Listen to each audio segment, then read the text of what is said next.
आज क्लास में बहुत कुछ होगा चर्चा, ठीक है। आज क्लास में बहुत कुछ चर्चा होगा। उस चर्चा में हम लोग जो थर्ड मॉड्यूल है, फर्स्ट मॉड्यूल कंप्लीट कर चुके हैं। क्या था first module? European trading companies, और उसका ब्रिटिश पॉलिसी। ब्रिटिश पॉलिसी में अनेक चीज़ देखे हैं। Industrialisation of agriculture, commercialisation of agriculture, तुम्हारा famine code and so on, बहुत सारा चीज़ था। रेलवे इंफ्रास्ट्रक्चर के ऊपर भी बात था, है ना, जुडिशरी के ऊपर भी बात था, बहुत सारी चीज़ बात हुए थे। अब थोड़ा देख लेते हैं कि रिवोल्ट क्या एक दिन में होता है।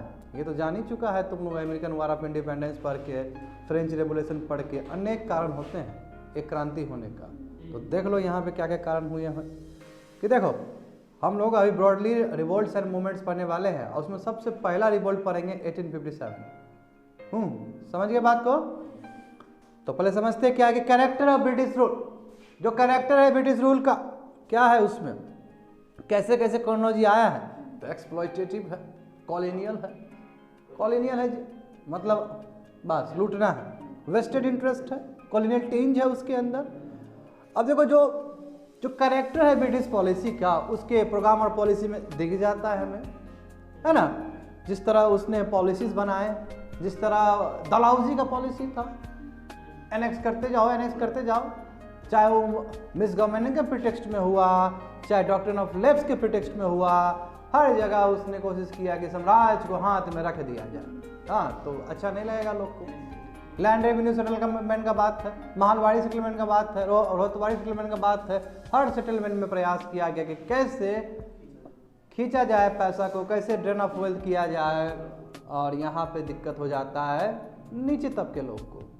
और यही नीचे तबके के लोग जो है, downtrodden sections of people है, they were the responsible for the outbreak of 1857। चिंगारी कहीं निकला, 16 कहीं और से निकला। कहने का मतलब है कि बस मुगल है, वो जो तुम्हारा जो मंगल पांडे था, वो एक सिंपल सिपाही था तुम्हारा, ठीक है। मगर वो जो विद्रोह किया है, बाद में बहुत सारे उसके अंदर बहुत सारे चीज आए हैं। अब नीचे से आए हैं लोग, सब आए हैं रिवोल्ट करने के लिए। तो कैसे रिवोल्ट हुआ ये सब वही जानेंगे। पॉलिसी ऑफ डलहौजी क्या? एलियन रूल था, जो पूरा रेशियल डिस्क्रिमिनेशन पे बेस्ड था। उसका रिलीजियस पॉलिसी भी पसंद नहीं आया। क्यों? रिलीजियस पॉलिसी देखो, अब सती है, विडो रीमैरिज है ना। अब इंडियन लोग अपने हिसाब से रहना चाहते हैं, नहीं अच्छा लगा इंडियंस लोग को, ठीक है। और इमीडिएट रीजन भी रहे हैं और मिलिट्री रीजन भी रहे, यानी कि बहुत सारे रीजन रहे हैं जिसके वजह से इतना बड़ा विद्रोह हुआ है। यदि मैं ब्रिटिश पॉलिसी का बात करूं, तुम लोग जानते हो कि land revenue, deindustrialization, famine policy, commercialization of agriculture, land revenue settlement, और भी बहुत सारे पॉलिसीज, ये सब एक्सप्लॉयटेशन का प्रतीक था, है ना। और नेगेटिव इम्पैक्ट यही हुआ कि पीजेंट्स को एक्सप्लॉइट किया गया, और इससे क्या हुआ, तुम्हारा फूड क्राइसिस आ गए और स्टार्वेशन आ गया, ठीक है। इससे सीधा रखो, स्टार्वेशन आ गया। नेगेटिव इम्पैक्ट क्या हुआ डिसइंडस्ट्रियलाइजेशन का? अनएम्प्लॉयमेंट हो गए, एग्रीकल्चर में मूव करना शुरू कर गए, तो एग्रीकल्चर बर्डन हो गया, क्योंकि लैंड फ्रैगमेंटेशन हो जाएगा, जो कि आज के टाइम में भी तुम लोग देखते हो, ठीक है। फेमिन पॉलिसी देखो, इनडिफरेंट था, कोई मतलब ही नहीं था उसको। बाद में ना तुम्हारा आगरा और दिल्ली में जब फेमिन आया है, तब जाकर थोड़ा सीरियस हुआ है, अदरवाइज कोई रवैया ठीक नहीं था इसका। आगे देखो, सोशियो कल्चरल पॉलिसीज में क्या है कि व्हाइट मैन बर्डन, यानी कि ये गोरे का सरदर्द का बात है कि इंडियंस को वो करेगा, यानी कि कहाँ उसका दिमाग में है कि हम वेलफेयर करेंगे। अब वो वेलफेयर भी कर रहा है, एजुकेशन भी दे रहा है, तो अपना वेस्टेड इंटरेस्ट के लिए दे रहा है, समझे बात को। उसके बाद क्रिश्चियन मिशनरी का एक अपना ही गाना है, वो आ रहा है क्रिश्चियनिटी को फैलाने के लिए। जब क्रिश्चियनिटी को फैलाएगा तो हमारा जो सोशल एथोस है उस पर अटैक हो रहा है, हमारा जो तौर तरीका था जीने का उसको पूरा चेंज कर रहा है, इसलिए दिक्कत वाली बात है। सुमन ऑन द लाइट। उसके बाद देखो policy of Dalhousie. Policy of Dalhousie में तुमको देखने को मिलेगा कि सीरियस एनेक्सेशन हुआ था। अवध को बताओ मिस फॉर्चुनेट स्टेट रहा कि नहीं रहा, सब जानते हो तुम लोग, मिस गवर्नेंस के प्रिटेक्स्ट में ले लिए। अब रिलीजियस कॉज देखो, रिलीजियस कॉज क्या है? कंजर्वेटिव एलिमेंट था, है ना, वो सब खत्म कर दिया ये लोग आके, पसंद नहीं आया लोग को। और जो इमीडिएट इफेक्ट क्या, वो तुम्हारा कैटरिज है। कैटरिज समझते हो ना जी, जो बंदूक में लगता है कैटरिज, जिसको रखोगे गोली जो बनेगा, वो तुम्हारा जो बुलेट कैटरिज मतलब बुलेट होता है, सिंपल समझो। वो जो छर्रा जिसको बोलते हैं, है ना, छर्रा बोलते हैं ना यहाँ की भाषा में। अब देखो उसमें बाबू पहले उस समय में जो भी था मैकेनिज्म था वो पिग और काऊ के फैट से बनते थे, ठीक है ना। अब देखो पिग और काऊ दोनों ही तुम्हारे रिलीजियस सेंटिमेंट जुड़ा है हिंदू और मुस्लिम का, है ना। पिग को तो टच कर ही नहीं सकता है मुस्लिम, और काऊ सेक्रेट ढंग से नहीं टच कर सकता है, इसलिए बहुत बड़ा कंटेंशन बन गया। और दूसरा क्या है कि मिलिट्री में समझ गए, तो मिलिट्री में यानी कि पिग और काऊ वाला जो कैटेगरीज था वो इमीडिएट रीजन था, तुरंत होने का, ठीक है। और मिलिट्री में और भी बहुत सारी दिक्कत तो था ही, रेशियल डिस्क्रिमिनेशन था, गोरा को अलग ट्रीटमेंट, काला को अलग ट्रीटमेंट, काला मतलब यहाँ पे इंडियंस है, समझे। अब सूबेदार तक ही प्रमोट किया जाएगा इंडियंस को, बताओ, सूबेदार तक, यानी कि एक रैंक ही तक, बहुत छोटे रैंक तक प्रमोट होगा, उसके ऊपर नहीं जा सकता, चाहे कितना ही तुम्हारे अंदर कैपेबिलिटी क्यों ना हो, ठीक है। तो लोग को दिक्कत हुआ, माइग्रेट करना शुरू कर गए, क्योंकि मिलिट्री में हुआ, माइग्रेट करना शुरू कर गए, कोई ऑप्शन नहीं था, डी इंडस्ट्रियलाइजेशन हो चुका उधर जा, यानी कि चारों तरफ से ऐसा माहौल है कि क्रांति होगा ही होगा, होगा ही होगा। तो समझे, ये तुम्हारा रिवोल्ट होने का पहले का क्या सीन है, और वही चीज़ पे रिवोल्ट हो जाता है। तो देखो, introduction to revolt of 1857, one of the major revolt in the history of India, बहुत बड़ा रिवोल्ट है, ठीक है, ब्रिटिश कॉलोनियल रूल के अगेंस्ट है, और इसने जो ब्रिटिश एम्पायर का जो एग्जिस्टेंस था उसको हिला के रख दिया था, ठीक है। इसलिए हम कह सकते हैं कि ये फर्स्ट वॉर ऑफ इंडिपेंडेंस है, ठीक है। ये रिवोल्ट है, ये रिवोल्ट में वो एक्सप्रेशन है जिसमें दर्द छुपा है, और जिसमें ये छुपा है कि हाँ ये अनजस्ट है, ब्रिटिश इसने बहुत गलत काम किया हमारे साथ, oppressive rule of British policy के अगेंस्ट है ये रिवोल्ट, समझ गए ना बात को। और ये ब्रिटिश फाउंडेशन को हिला के रख दिया था, शॉक कर दिया था, और बहुत सारे मल्टीपल फैक्टर्स है, इसके बहुत सारे रीजन्स है। पहला रीजन क्या है, character of British rule, British का जो कैरेक्टर है, तरीका ही ठीक नहीं था। नंबर 1 देखो कि जस्टिफाई कैसे कर रहा है, इंपीरियल एटीट्यूड है, बस उसको फैलाना है साम्राज्य को, और कोई मतलब ही नहीं है उसको। Strengthening the colonial and imperial interest at the cost of India's interest, कह रहा है कि बस अपना करते रहो, इंडियन कोई मतलब नहीं है, बस फैलाते रहो कॉलोनी को। एक्सप्लोटेशन वहाँ पे था, इंडियन इंटरेस्ट को नहीं माना, इंडियन हिस्ट्री कभी सेव किया ही नहीं, वो मतलब कभी दिया है तवज्जो दिया ही नहीं उस चीज़ को, ठीक है। तवज्जो देता तो वहाँ फेमिन कोड का ही नहीं आ जाता टाइम पे, हाँ नहीं आया वो, क्योंकि उसको मतलब ही नहीं है वो सब चीज़ से, ठीक है। बस देखो, यही चीज़ तुम्हारा ब्रिटिश कॉलोनियल पॉलिसी, यानी कि पहला तो क्या कहोगे कि ब्रिटिश रूल का कैरेक्टर, दूसरा ब्रिटिश कॉलोनियल पॉलिसी, उसमें बता चुके जो नेगेटिव इम्पैक्ट्स था, जो लैंड रेवेन्यू पॉलिसी के हिसाब से हो, कमर्शलाइजेशन ऑफ एग्रीकल्चर के हिसाब से हो, डी इंडस्ट्रियलाइजेशन हो, famine policy and so on, बहुत सारे पॉलिसी थे, ठीक है ना। अब देखो तीसरा क्या रीजन है, सोशियो कल्चरल पॉलिसी। बताओ 1813 में आपने दे दिया क्रिश्चियन मिशनरी को आने के लिए, है ना, हो तो गया आपका, इंडियन रिलीजन पे और कल्चर पे अटैक हो गया, सोशल डिस्क्रिमिनेशन हो गया। और चौथा रीजन देखो, रिलीजन कॉज, तो देखो ब्रिटिश जो इंटरफेयर कर रहा था वो पसंद नहीं आया इंडियंस को, सिंपल बात है। और हिंदूज को आप कन्वर्ट कर रहे क्रिश्चियन में, पसंद नहीं आया इंडियन को, ठीक है ना, बिल्कुल पसंद नहीं आया, बोला कि इस तरह का इंटरफेरेंस आई डोंट लाइक।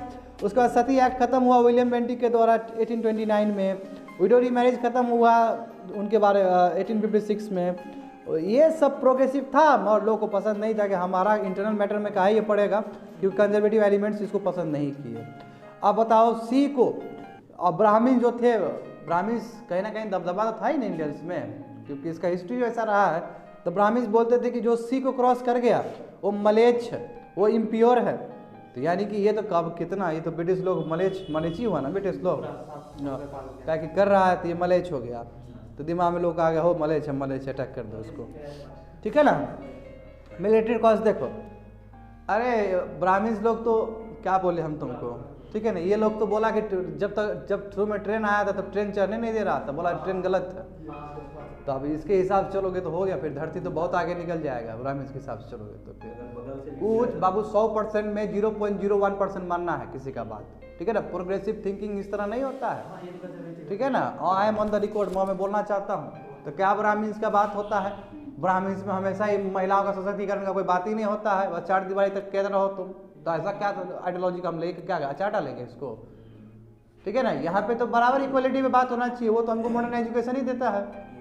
कुछ चीज़ वहाँ से लेंगे, कुछ चीज़ यहाँ से लेंगे हम, जो सही लगेगा वो लेंगे, और उसको किसी को सैक्रोसेंट नहीं मानेंगे हम, सिंपल बात है। अपना भगवान बुद्धि दिया ही सबको, है कि नहीं है, ये सोचने वाली बात है, ठीक है ना। नहीं तो लोग बहुत ससेप्टेबल होते हैं पुराने विचारधारा को लेकर, राम भगवान बोल दिए थे तो बोल दिए थे, अरे बोल दिए भाभी 21वीं सदी है, राम भगवान यहाँ पे रहते तो अलग अवतार में रहते हैं, उनका जीने का तरीका ही चेंज हो जाता है, क्योंकि जिस हिसाब से करप्शन है, जिस हिसाब से सिस्टम है, अभी कहाँ राम भगवान भी एग्जिस्ट हो पाएंगे यहाँ पे?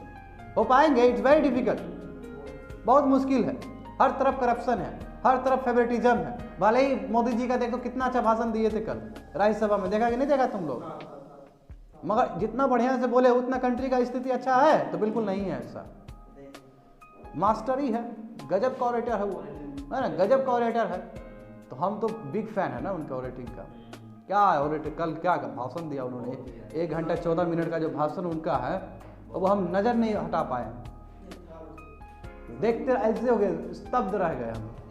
ठीक है ना, भले ही हम क्रिटिसाइज करें, ऑरेटिंग पावर का तो बाबू दूर दूर तक कोई मैच नहीं है उनका।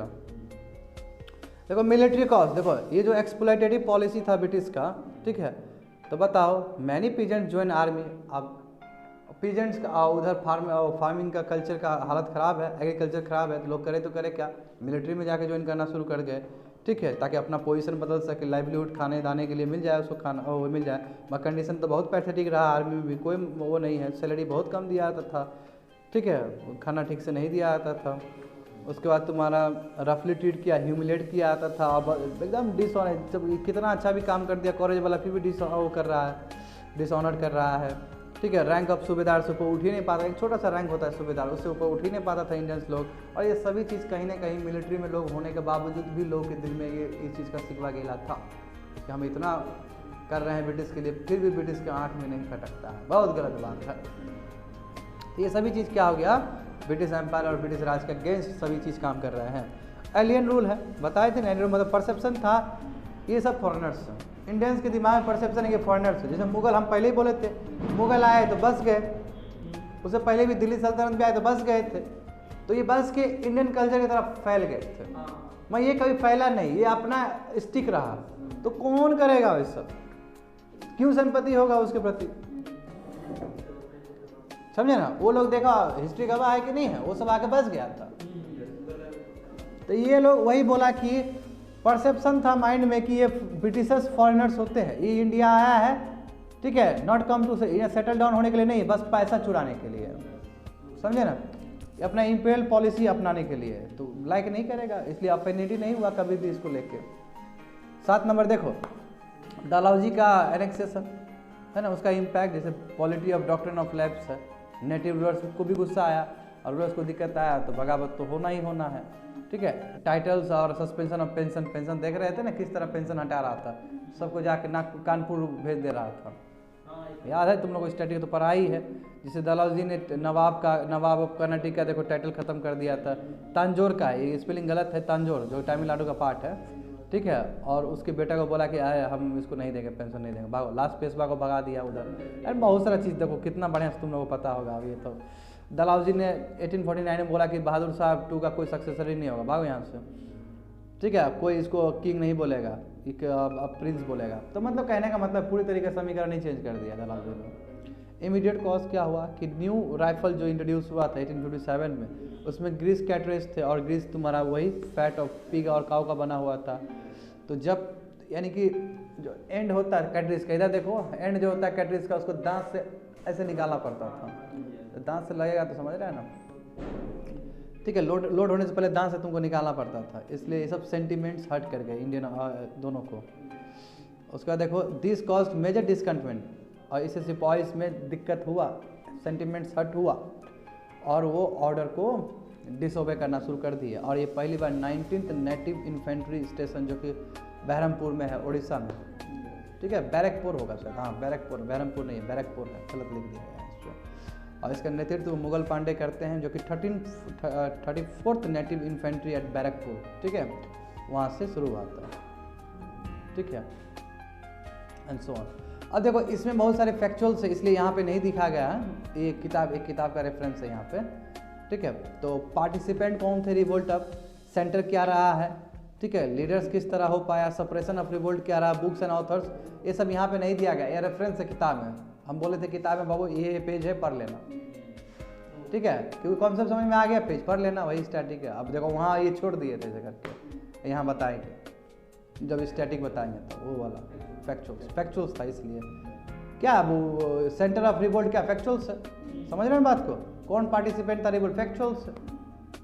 तो इस तरह पढ़ाया जाता था, बुझा? देखो ओपिनियंस क्या रहे थे, ये भी फैक्चुअल्स, ये भी छोड़ दिया गया, और इसको तुमको डिटेल में पढ़ना है हिस्ट्री में, ऑप्शनल में।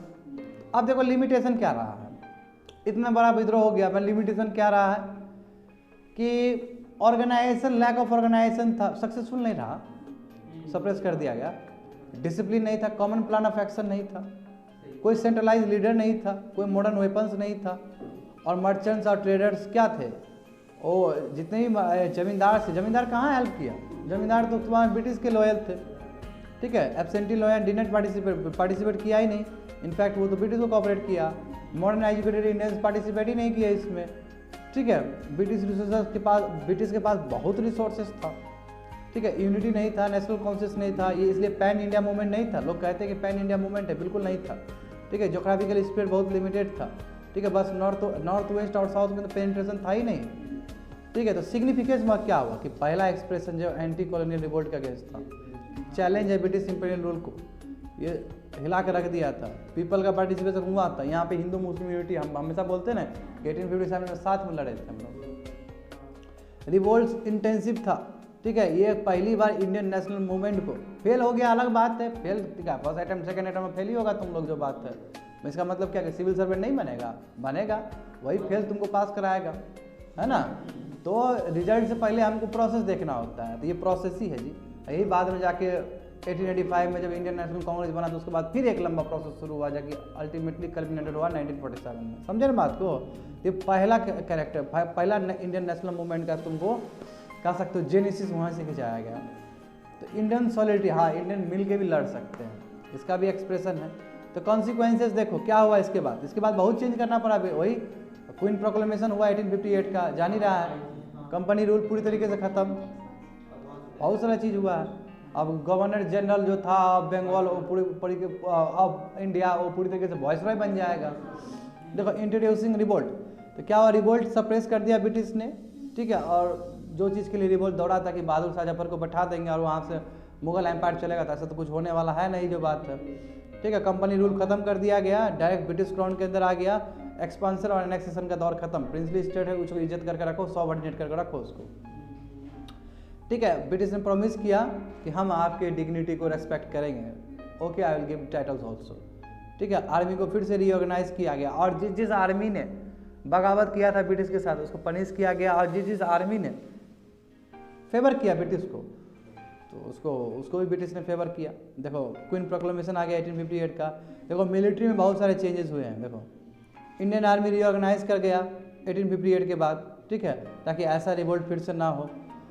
जो domination of army European branch का देखने लगा कि यूरोपियंस लोग को ज़्यादा डालने लगा कि ताकि ठीक से देखे। ये डिवाइड एंड रूल पॉलिसी शुरू कर दिया तुम्हारा।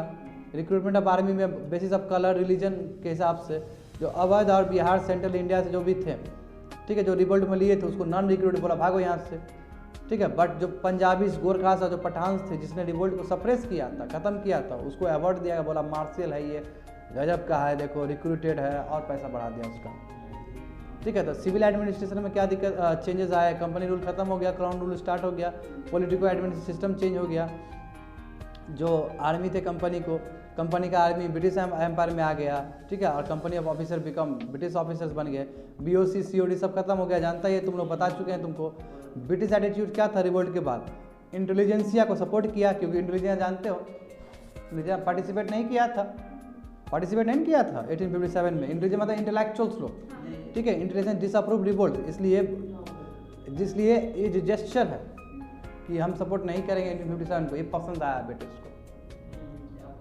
जमींदार देखो, जमींदार भी, बिग लैंडलॉर्ड्स भी तुम्हारा ब्रिटिश के साथ खड़ा हुआ, इसलिए इसको बोला है कि ये क्या है, ब्रेक वाटर्स इन स्टॉर्म्स, यानी कि बहुत बड़ा चट्टान को तोड़ने वाला काम किया है ये लैंडलॉर्ड्स। तो पॉजिटिव एटीट्यूड दिखा दिया जमींदार की तरफ। रिफॉर्म्स के बाद क्या कि एंटी रिफॉर्म एटीट्यूड, बोला कि अब रिफॉर्म नहीं लाएंगे, लाएँ सोसाइटी में रिफॉर्म, बताओ ये कर दिया ये लोग बेवकूफ़ है, बेवकूफ़ी रहने दो, बहुत सारा चीज़ को लेके, ठीक है। अब दबाया जा रहा है तो समझ लो मज़ा आ रहा है लोग को, देखता है कोई रोता है तो खूब मज़ा आता है लोग को। बस औरत लोग को बस धरती का बोझ समझा जाता था और कुछ नहीं है। इतना तुम्हारा गंदा मेंटेलिटी था कि भाई हस्बैंड मर ही गया है, क्या काम है इसका, ये रहेगी झूठ का मैल प्रैक्टिस में इन्वॉल्व रहेगी और उसके बाद बच्चा भी ठीक नहीं रहेगा, ये खत्म करो उसको। हाँ, ये बाद में ठीक से जी नहीं पाएगी या फिर गलत काम करेगी या फिर थुथु ही करेगी, मतलब इतना नेगेटिव माइंडसेट के साथ खत्म कर दो उसको। बताओ, अभी भी शादी ब्याह होता है तो विधवा को वहाँ पे एंट्री करने नहीं देता है, अभी स्टिल अभी तक है सोसाइटी में चीज़। ये कोई लॉजिक समझ में नहीं आता है। क्या विधवा है तो क्या हुआ जी, विधवा है तो विधवा है। आज जो लड़का है उसका लड़की जो मर गई थे 3 दिन में ब्याह करके घूम रहा है वो उसको तो कभी बात नहीं करते शादी, वो तो नाचता है फ्रंट में जाके, वो तो भूल जाता है अपना बीवी भी मरा था उसका, वो फ्रंट में लीड कर रहा होता है। हाँ, इफ आई एम करेक्ट, बहुत सारा है यार। देखो ये तो भगवान तो बुद्धि दिए ही है लोग को, तो अपना बुद्धि से सोच ही सकता है लोग। देखो तो क्या है, टुवर्ड्स रिफॉर्म समझ गए। उसके बाद टुवर्ड्स प्रिंसली स्टेट, देखो प्रिंसली स्टेट क्या लॉयल रहा है इसलिए उसके लिए फेवर करेगा। लॉर्ड कैनिंग ने क्या किया था, बोला नेटिव रूलर्स वही ब्रेक वाटर इन स्टॉर्म से, लॉर्ड कैनिंग ही बोले थे उसके आने के बाद, डलहौजी के बाद लॉर्ड कैनिंग आए थे। तो ये लॉयल्टी को रिवार्ड किया ब्रिटिश ने कि हाँ जी पेंशन ले लो, टाइटल ले लो, ठीक है। 1876 में क्वीन विक्टोरिया ने, ठीक है, assume the title of empress, ई होगा EMPI, एम्पेयर्स होता है ना, इम्प्रेस ऑफ इंडिया। कर्जन ने फिर क्या किया, Curzon it clear that princes were agents of British. तो कर्जन के टाइम में भी बहुत सारा चीज़ हुआ जो कि जरूरत नहीं है तुम लोग को जानने के लिए। देखो नेचर ऑफ रिवोल्ट, देखो क्या हुआ, अब इसके ऊपर बहुत सारा रिवोल्ट है। कई बोलते हैं कि ये रिवोल्ट अवध का रिवोल्ट था, कई लोग बोलते हैं कि ये बैटल फॉर रिलीजन था, कई लोग बोलते हैं ये बैकवर्ड लुकिंग था, कई लोग बोलते हैं कि एक नेशनल रिवोल्ट था, और कई लोग बोलते हैं सिपाही म्यूटिनी था। अलग अलग विचारधारा वाले लोग अलग अलग बात कर रहे हैं। तो पहले देखते हैं, थोड़ा सा माइंड मैप है ये, बिल्कुल माइंड मैप है, इसके बारे में बताएंगे। कई लोग बोलते हैं कि ये रिवोल्ट ऑफ अवध है क्योंकि जो मेन सेंटर अवध का रहा है, मेरठ बरेली जो अवध का एरिया ही ये टुक पार्ट किया था, क्योंकि अवध पॉलिटिकली 4 सेंटर था उस समय। जैसे बाद में बंगाल बना है ना, 1905 के बाद बंगाल का जो रोल हुआ है, उस तरह 1857 में अवध का रोल रहा है, इसलिए हम कह सकते हैं कि revolt of 1857 revolt of Awadh है, ठीक है। हाँ, इस तरह बात। उसके बाद है कि बोलता है कि ये रिवोल्ट ऑफ रिलीजन है, क्यों, वही रिलीजन प्लस कैटरीज वाला जो इशू था। मैं कई लोग कहता है कि नहीं ऐसा नहीं है। देखो कॉन्ट्राडिक्शन और पॉइंट, आर्गूमेंट काउंटर आर्गूमेंट होता है। पहले बोलता नहीं ये पॉलिटिकल एडमिनिस्ट्रेटिव सिस्टम खराब होने की वजह से आर्मी में से इंडियंस को दबाने का बात कर रहा था, इसलिए रिवोल्ट हुआ था। तो अलग अलग है। कई बोलता है कि बैकवर्ड लुकिंग है, क्यों ना, क्योंकि बहादुर शाह जफर को लाने की क्या जरूरत था, तो मेडिवल इंडिया का था, वो तो पुराना चीज़ है मुगल एम्पायर, उसको लाने की क्या जरूरत था, ठीक है, वो तो खत्म ही हो गया, उसमें जान है ही नहीं, उसको लाने की क्या जरूरत है। इसलिए कई वो बोलते हैं कि ये मेडिवल बैकवर्ड, मेडिवल मतलब बैकवर्ड लुकिंग है ये। जैसे देखो फ्रांस को पहुंचा दिया गया था ना मेडिवल हिस्ट्री में, याद है ना, बिल्कुल फिर से वो बिल्कुल तो ये बोला कि आपने मेडिवल आइडियाज़ को फिर से इंस्टॉल किया। कई लोग बोलते हैं नेशनल, जैसे तुम्हारा BD सावरकर बोलते कि नेशनल रिवोल्ट है।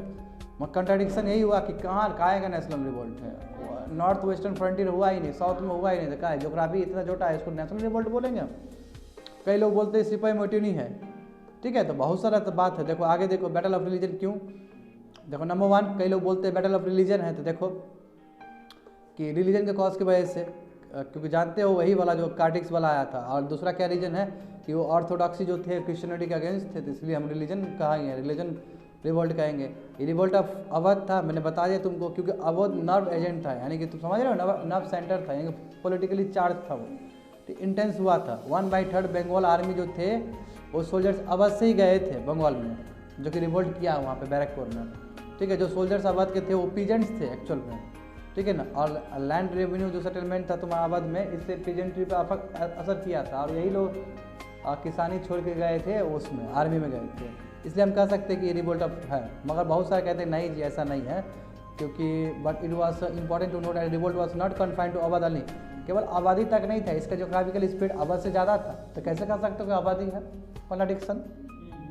बैकवर्ड लुकिंग है, क्यों ना हो, ट्रेडिशनल कैरेक्टर को फिर से इंस्टॉल करने का बात है, कोई प्रोग्रेसिव बात ही नहीं है। फिर से मेडिवल आइडियाज़ को तुम लाना चाहते हो, बहादुर शाह को रखने की क्या जरूरत है, ठीक है। तो द रिवोल्ट एम्ड बैक जाना है मुगल एम्पायर को फिर से, ये इसलिए बैकवर्ड लुकिंग कैरेक्टर है। रिवोल्ट क्या है? सिपाही म्यूटिनी है। क्यों ना? अमेरिकन जो एंग्लो अमेरिकन हिस्टोरियन हुए थे ये कहते कि सिपाही म्यूटिनी है। जो तुम लोग एनसीईआरटी में पढ़ते हो कि नहीं पढ़ते हो? एनसीईआरटी में ऐसे नहीं आता, यही स्कॉलर लोग को लिखा हुआ चीज़ को समराइज किया आता है। समझे बात को? ये लोग अध्ययन करते हैं। तो ये क्या है कि बोला कि सिपाही म्यूटिनी है, यही तुम्हारा जो है एंटी ब्रिटिश फीलिंग का एक्सप्रेशन था। समझे? It was mainly related to sipahi grievances, जो सिपाही का जो आर्मी का ग्रीवांसेस था उसी का रूप है कि इतना बड़ा चीज़ हुआ है। ठीक है, but it is to be admitted after perceiving the revolt in broader sense that it was not a sipahi. मगर तुम पूरा लंबा तौर पे देखोगे खाली सिपाही का नहीं था, क्योंकि because only Bengal regiment revolted and Bengal regiment ही रिवोल्ट किया था म्यूटिनी सिपाही में। मगर वो भी पूरा बंगाल के पूरा रेजिमेंट नहीं, बस एक रेजिमेंट, 2 रेजिमेंट, कम रेजिमेंट। तो हम कैसे कर सकते हैं? तो कॉन्ट्राडिक्शन है। कई लोग बोलते हैं कि नेशनलिस्टिक भी, जैसे अशोक मेहता हो गए, एसएन हो गए, बीडी सावरकर हो गए, ये सब कहते हैं कि नेशनल रिवोल्ट है।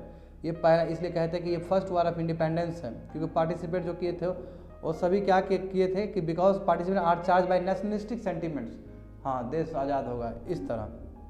मैं ये तुमको समझना होगा कि जो नेचर ऑफ ऑब्जेक्टिव प्रोग्राम्स ये तो क्लियर था ही नहीं। रिवोल्ट तो नेशनल रिवोल्ट हो ही नहीं सकता, क्योंकि जोग्राफिकल स्प्रेड ज़्यादा नहीं था, इसलिए हम कह सकते कि नहीं है।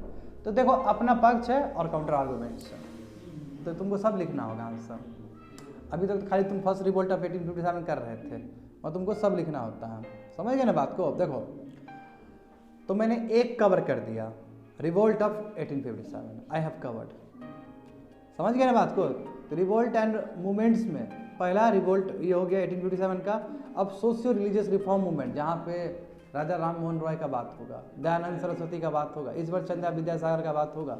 समझे? तो देखो यहाँ पे थोड़ा माइंड मैप देख लो। तो socio religious reform movement SRRM, देखो सभी धर्म में हुए हैं, हिंदू में हुआ है, मुस्लिम में हुआ, सिख में हुआ, पारसी में, अलग अलग तरीके से। ठीक है, हिंदू में जो हुआ है तो देखो बड़े बड़े लीडर्स रहे हैं, राजा राम मोहन रॉय, विवेकानंद, ठीक है, स्वामी विवेकानंद, ईश्वर विद्यासागर हो गए, दयानंद सरस्वती और अरविंदो, बहुत सारे, अरविंदो घोष भी बहुत सारे हैं। मुस्लिम में भी है, सिख में भी है, सिख में निरंकारी होगा, अकाली दल होगा, बहुत सारा है, पारसी में भी है। और तुम्हारा यही तुम्हारा मुस्लिम में क्या क्या है? अलीगढ़ मूवमेंट है, देवबंद मूवमेंट है, अहमदिया मूवमेंट है, बरेली मूवमेंट है और सो ऑन। ये फैक्चुअल्स में ज़्यादा जानेंगे, यहाँ जानेंगे ही फैक्चुअल्स में ज़्यादा जानेंगे। ठीक है ना?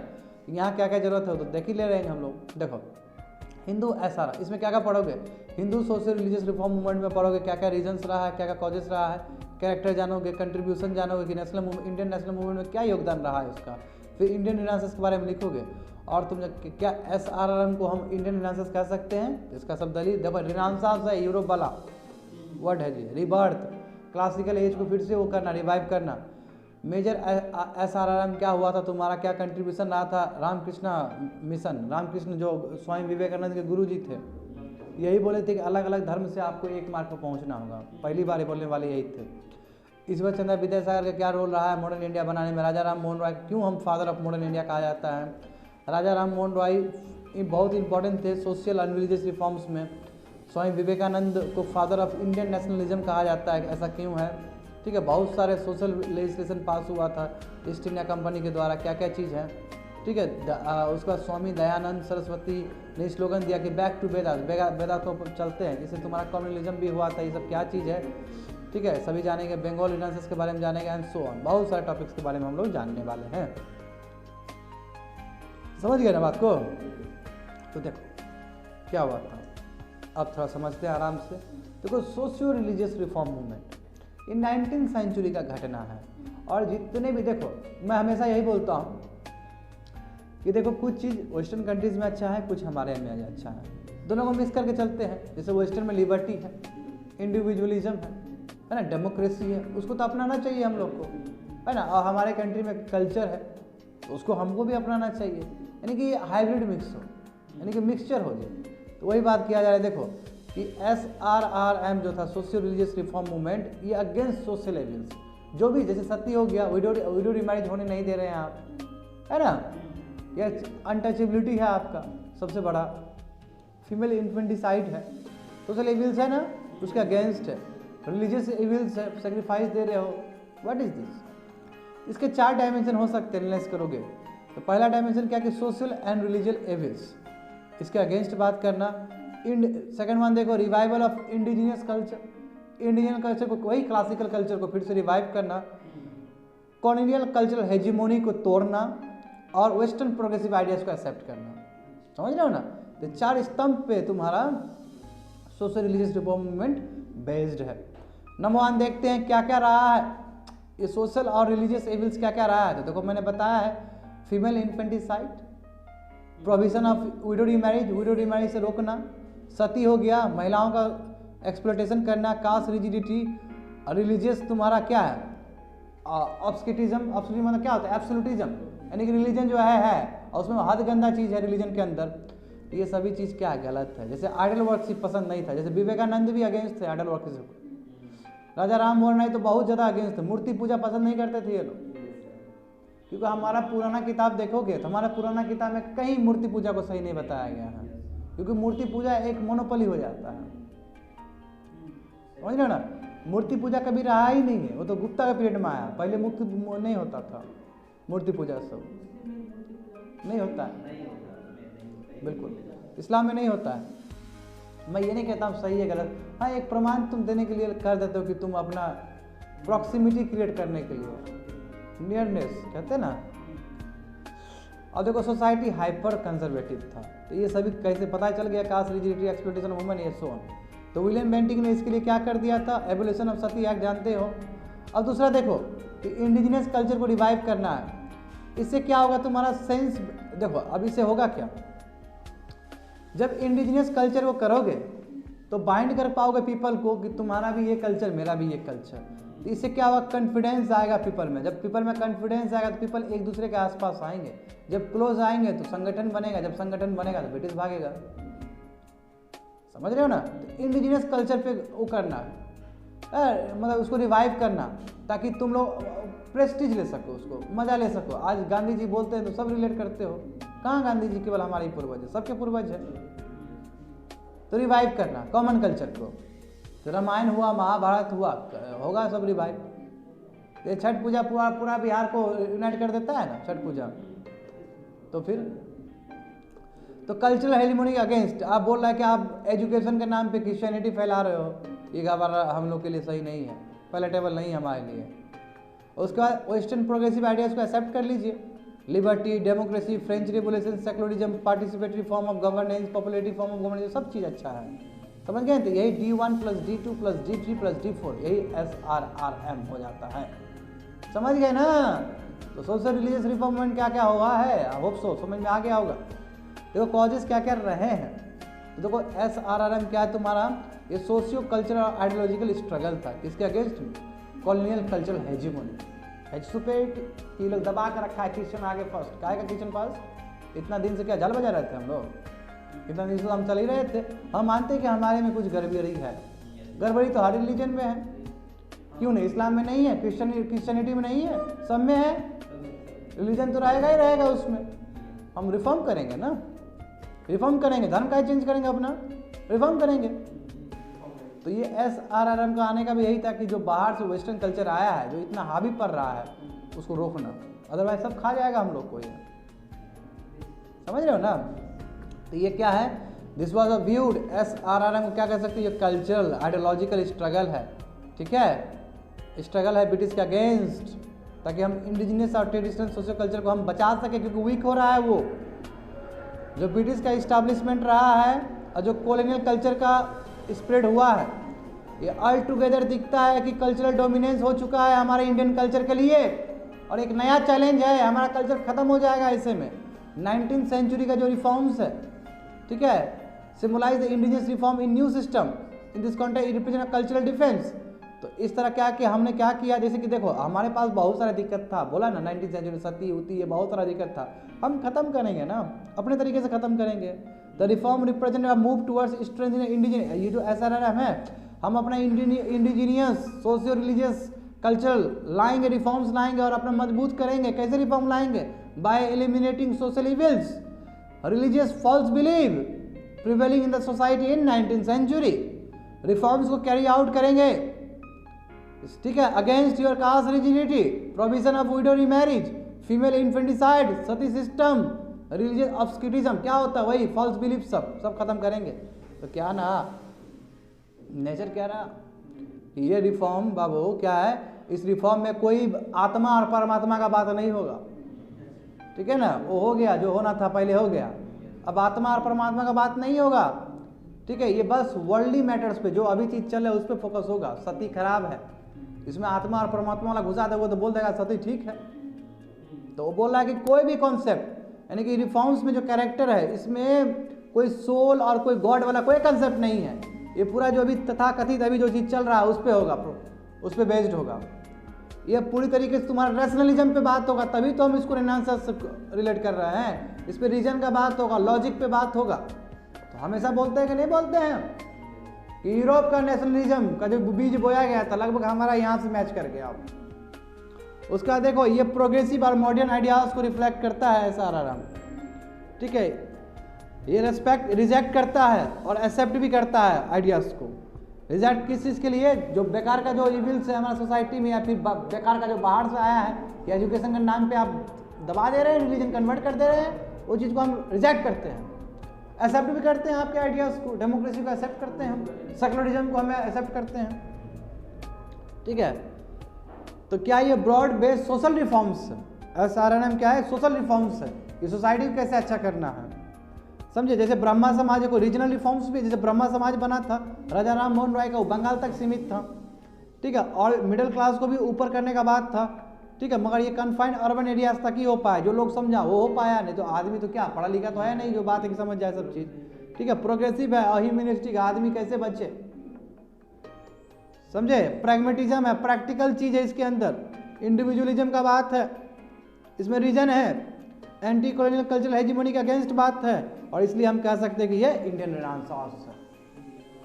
समझ गए? That is it for today's class.